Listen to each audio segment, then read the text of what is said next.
Friends, PC study point में मैं SK Chaudhary एक बार फिर से आपका बहुत बहुत स्वागत करता हूँ। पिछले वीडियो में हमने गुणों में आवर्तीयता स्टार्ट किया था और उसमें सबसे पहला टॉपिक पढ़ा था हमने त्रिज्या के बारे में, और आज हम दूसरा टॉपिक डिस्कस करने जा रहे हैं आयनन एंथैल्पी के बारे में। सबसे पहले ये जान लेते हैं आयनन एंथैल्पी क्या होती है, फिर अपन ये पढ़ लेंगे कि ये कौन कौन से कारकों से प्रभावित होती है और उसके बाद में इसकी आवर्तीयता के बारे में अध्ययन करेंगे। तो सबसे पहली बात, आयनन एंथैल्पी क्या होती है? किसी परमाणु की मूल अवस्था, तटस्थ अवस्था या मूल अवस्था यानी नॉर्मली वो जैसा होता है वो मूल अवस्था। किसी परमाणु की मूल अवस्था के गैसीय परमाणु, मूल अवस्था में परमाणु कौन सी अवस्था में होना चाहिए? गैसीय, ठोस या द्रव अवस्था में नहीं होना चाहिए। मूल अवस्था में किसी गैसीय परमाणु से एक इलेक्ट्रॉन के निष्कासन हेतु आवश्यक ऊर्जा आयनन एंथैल्पी कहलाती है। समझ गए? जैसे मान लीजिए आपके पास कोई परमाणु, जैसे मान लो सोडियम परमाणु है, तो सबसे पहली बात ये मूल अवस्था में होना चाहिए, नॉर्मली जैसा होता है उस अवस्था में रहना चाहिए। दूसरी बात, सोडियम धातु ठोस होती है, यहाँ पर गैसीय अवस्था में होना चाहिए, ये सोडियम गैस है। और अब इस सोडियम गैस में से अपने को इसका एक इलेक्ट्रॉन बाहर निकालना है, एक इलेक्ट्रॉन को उत्सर्जित करना है इसमें से। तो अगर आप इसमें से एक इलेक्ट्रॉन उत्सर्जित करेंगे तो ये Na+ बन जाएगा और ये इलेक्ट्रॉन बाहर निकल जाएगा। सोडियम में से ये इलेक्ट्रॉन बाहर निकालने के लिए सोडियम को आपको ऊर्जा देनी पड़ेगी। इसको क्या देना पड़ेगा? एंथैल्पी देनी पड़ेगी, ऊर्जा देनी पड़ेगी। यानी सोडियम ऊर्जा का अवशोषित करके इलेक्ट्रॉन का त्याग कर देगा। और कितनी ऊर्जा देनी पड़ेगी? उसी को कहते हैं आयनन एंथैल्पी। यानी किसी तटस्थ अवस्था, मूल अवस्था में गैसीय परमाणु के संयोजी कोश से एक इलेक्ट्रॉन के निष्कासन हेतु आवश्यक ऊर्जा, वही वो इलेक्ट्रॉन निकालने के लिए परमाणु को कितनी ऊर्जा देनी पड़ेगी? आवश्यक ऊर्जा आयनन एंथैल्पी कहलाती है। परमाणु ऊर्जा ग्रहण करेगा और इलेक्ट्रॉन का त्याग कर देगा। क्योंकि परमाणु ऊर्जा अवशोषित करेगा, इसलिए एंथैल्पी, आयनन एंथैल्पी का मान होगा धनात्मक, पॉजिटिव। अगर कोई परमाणु ऊर्जा का उत्सर्जन करता है तो वो एंथैल्पी होती है ऋणात्मक, और अगर एनर्जी अब्जॉर्ब करता है, अवशोषित करता है, तो वो एंथैल्पी हमेशा होती है पॉजिटिव यानी धनात्मक। तो ये तो हो गई इसकी परिभाषा। अब देखते हैं आयनन एंथैल्पी कहां से, किस प्रकार से प्रभावित होती है। जैसे ये मेरे पास में मान लीजिए कोई परमाणु का नाभिक है और ये उसकी कुछ बाहर कक्षाएं हैं, तो देखिए किस किस के द्वारा प्रभावित होगा। नंबर 1, सबसे पहला कारक होगा प्रभावी नाभिकीय आवेश।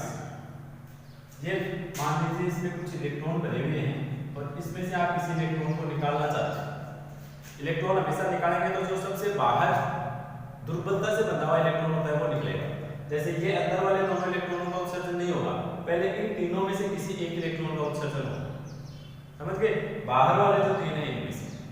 तो सबसे पहली बात तो प्रभावी नाभिकीय आवेश की तरह, यानी ये जो आपका नाभिक है इन इलेक्ट्रॉनों को कितनी प्रबलता से अंदर की ओर आकर्षित कर रहा है। क्योंकि इलेक्ट्रॉन को बाहर निकालने के लिए नाभिक से छुड़ाना पड़ेगा। भाई नाभिक ने आकर्षण बल के द्वारा इलेक्ट्रॉन को पकड़ रखा है और आपको इसको छुड़ा करके बाहर निकालना है। तो पहला तो ये डिपेंड करेगा कि कितनी मजबूती से पकड़ रखा है। यानी प्रभावी नाभिकीय आवेश अगर ज्यादा है तो मजबूती से पकड़ के रखेगा, तो उस समय आपको ज्यादा ऊर्जा देकर के इसको छुड़ाना पड़ेगा। और अगर प्रभावी नाभिकीय आवेश कम है तो ये इसको दुर्बलता से पकड़ के रखेगा, तो आप थोड़ी सी ऊर्जा देकर के इसको छुड़ा सकते हैं।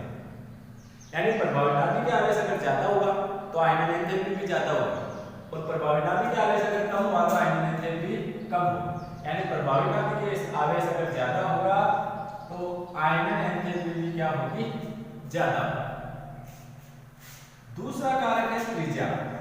परमाणु या आयन जो भी है उसकी त्रिज्या के बारे में कल अपन ने पढ़ा। परमाणु की त्रिज्या पर भी डिपेंड करता है। एक परमाणु मान लीजिए ये साइज है, एक दूसरा अदर परमाणु हो है उसकी मान लीजिए ये साइज है। तो बड़ी साइज का जो परमाणु होता है उसमें इलेक्ट्रॉन निकालना आसान होता है, क्योंकि छोटी साइज के जैसे ये बाहर वाले कक्षा आप एक बार मान लो कि नहीं है, ये परमाणु है, तो इसमें जो इलेक्ट्रॉन है अगर परमाणु की साइज छोटी रहेगी तो जो इलेक्ट्रॉन है वो नाभिक के नजदीक रहेंगे, क्लोज रहेंगे, नाभिक की पकड़ में रहेंगे सारे मजबूती से।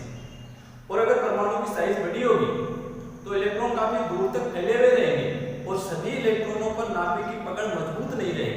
दूर वाले इलेक्ट्रॉन हैं उन पर नाभिक की पकड़ यानी नाभिक का आकर्षण बल दुर्बल होगा और उस स्थिति में आप उस इलेक्ट्रॉन को आसानी से बाहर निकाल सकते हैं।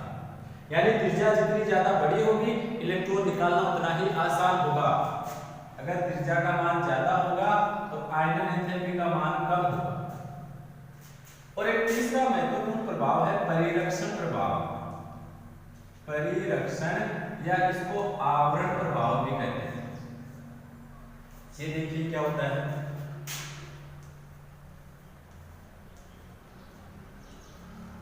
ये मान लीजिए कोई परमाणु, अब इसकी जो सबसे बाहर वाली ये वाली कक्षा है, इस कक्षा के ये जो इलेक्ट्रॉन है, इन इलेक्ट्रॉनों को परभाविनात्मक आवेश तो अंदर की तरफ आकर्षित कर रहा है। लेकिन जो अंदर वाले कक्षा के इलेक्ट्रॉन है, जैसे ये कक्षा है n और ये अंदर वाली है n-1, तो n कक्षा के जो इलेक्ट्रॉन है उनको n-1 कक्षा वाले इलेक्ट्रॉन यानी ये वाले इलेक्ट्रॉन ये बाहर की ओर प्रतिकर्षित करेंगे, क्योंकि इलेक्ट्रॉन इलेक्ट्रॉन को प्रतिकर्षित करता है हमेशा।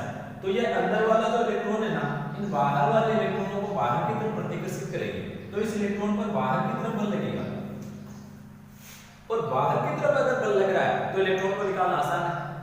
और ये जो बाहर की तरफ बल लगता है इसी को कहते हैं परिलक्षण या आवरण प्रभाव। आंतरिक कक्षा के इलेक्ट्रॉनों द्वारा बाह्यतम कक्षा के इलेक्ट्रॉनों को प्रतिकर्षित करना, आंतरिक कक्षा के इलेक्ट्रॉनों द्वारा बाह्यतम कक्षा के इलेक्ट्रॉनों को प्रतिकर्षित करना आवरण या परिरक्षण प्रभाव कहलाता है। और ये जितना ज्यादा होगा आयनन एंथैल्पी उतनी ही कम होगी, क्योंकि अंदर वाले इलेक्ट्रॉन इनको बाहर अगर प्रतिकर्षित कर रहे हैं तो अपने लिए इनको छुटा करके बाहर निकालना आसान हो जाएगा। तो ये थे आयनन एंथैल्पी को प्रभावित करने वाले 3 महत्वपूर्ण कारक। और अब अपन इसकी आवर्तिता और पढ़ लें कि आवर्त सारणी में ये किस प्रकार से प्रभावित। अगर आप आवर्त सारणी में बाएं से दाएं जाओगे, यानी अगर आप लेफ्ट टू राइट जा रहे हैं तो बाएं से दाएं जाने पर देखिए, कल अपन ने यानी पिछले वीडियो में हमने ये देखा था कि प्रभावी नाभिकीय आवेश बढ़ता है। बाएं से दाएं जाने पर एक ही आवर्त में अगर आप बाएं से दाएं जाओगे तो परमाणु क्रमांक तो बढ़ेगा ही। प्रभावी नाभिकीय आवेश बढ़ने के कारण त्रिज्या का मान हुआ था कम। तो अब आप ये बता सकते हैं कि प्रभावी नाभिकीय आवेश बढ़ने और त्रिज्या कम होने से आयनन एंथैल्पी पर क्या प्रभाव पड़ता है? आयनन एंथैल्पी बढ़ जाएगी। अभी अपन ने पढ़ा है कि प्रभावी नाभिकीय आवेश जितना ज्यादा होगा आयनन एंथैल्पी उतनी ज्यादा होगी, और त्रिज्या जितनी कम होगी आयनन एंथैल्पी उतनी ज्यादा होगी। तो आयनन एंथैल्पी के मान में हो जाएगी वृद्धि। पहला आवर्त कि आवर्त सारणी में बाएं से दाएं जाने पर प्रभावी नाभिकीय आवेश के मान में वृद्धि और परमाणुीय त्रिज्या के मान में कमी होने के कारण आयनन एंथैल्पी के मान में वृद्धि होती है। दूसरी बात कर लेते हैं आवर्त सारणी में ऊपर से नीचे, अप टू डाउन।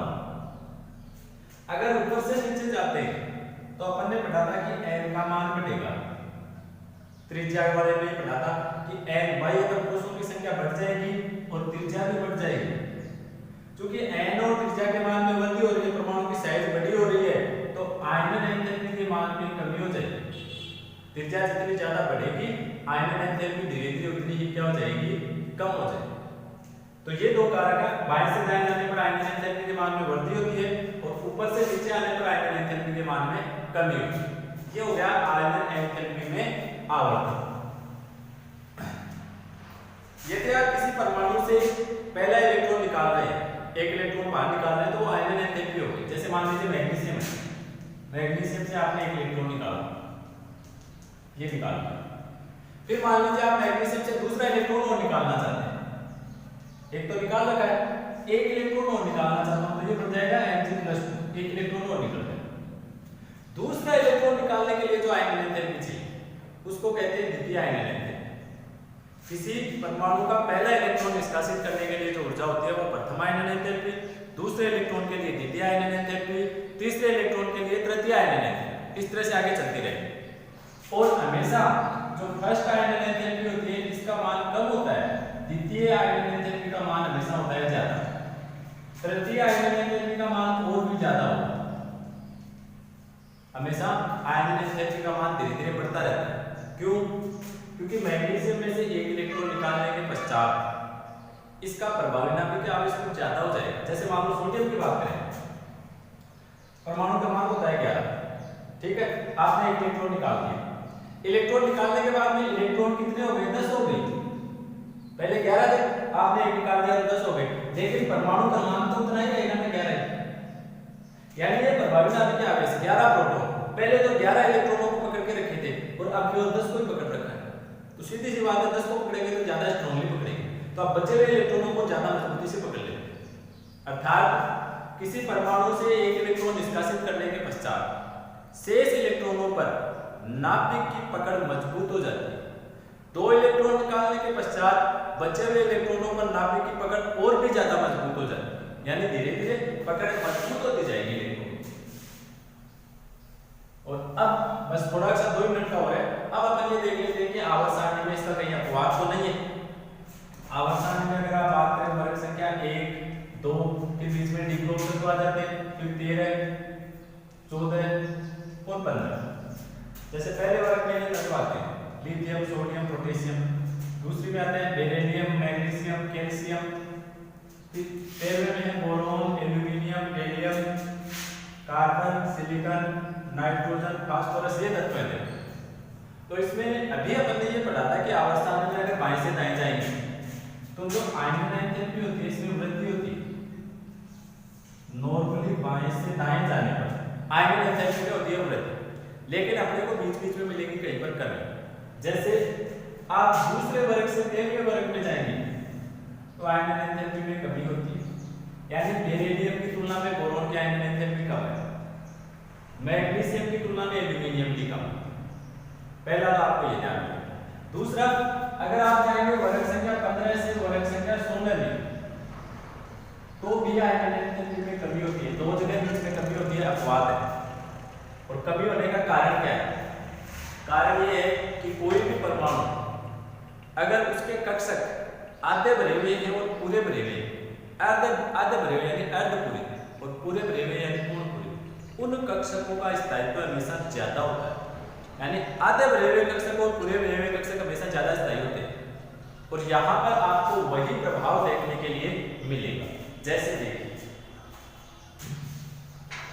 दूसरा जो वर्ग है आवर्त सारणी, बेरिलियम मैग्नीशियम कैल्शियम, इनका इलेक्ट्रॉनिक विन्यास होता है NH2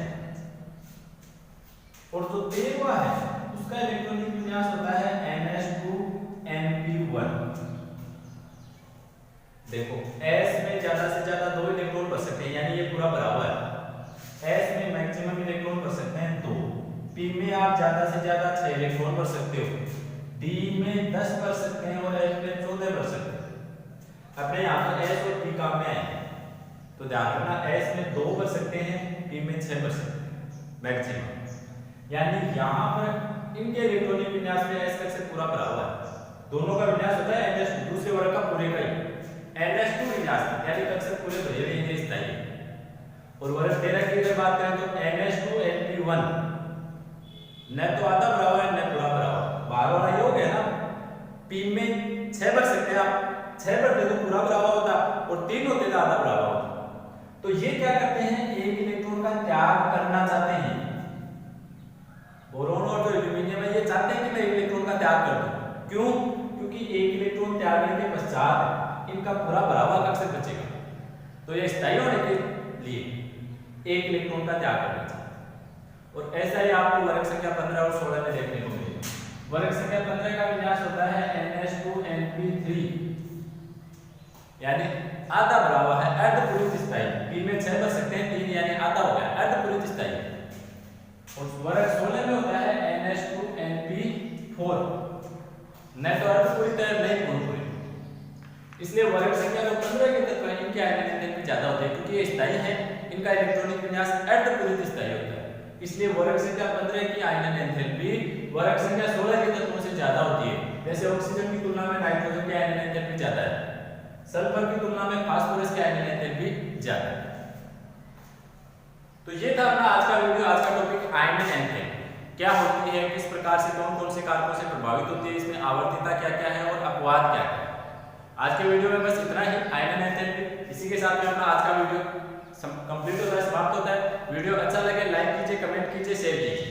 अगर आपको कोई प्रॉब्लम है, आप कोई सजेशन देना चाहते हैं, आपको कोई क्वेश्चन पूछना है तो वो कमेंट के जरिए हम तक जरूर पहुंचाइए। अपने सजेशन, आपके सुझाव हमारे लिए बहुत ही कीमती है। ज्यादा से ज्यादा आप सुझाव दीजिए, हम आपके सुझावों पर ज्यादा से ज्यादा अमल करते हैं। तो आप अपने बेशकीमती सुझाव हम तक जरूर पहुंचाएं कमेंट के जरिए। हम यथाशीघ्र आपके जो भी सुझाव होंगे उन पर गौर करेंगे, उन पर चर्चा करेंगे। आज के वीडियो में बस इतना ही। वीडियो को अंत तक देखने के लिए आपका बहुत बहुत धन्यवाद। जय हिंद, जय भारत।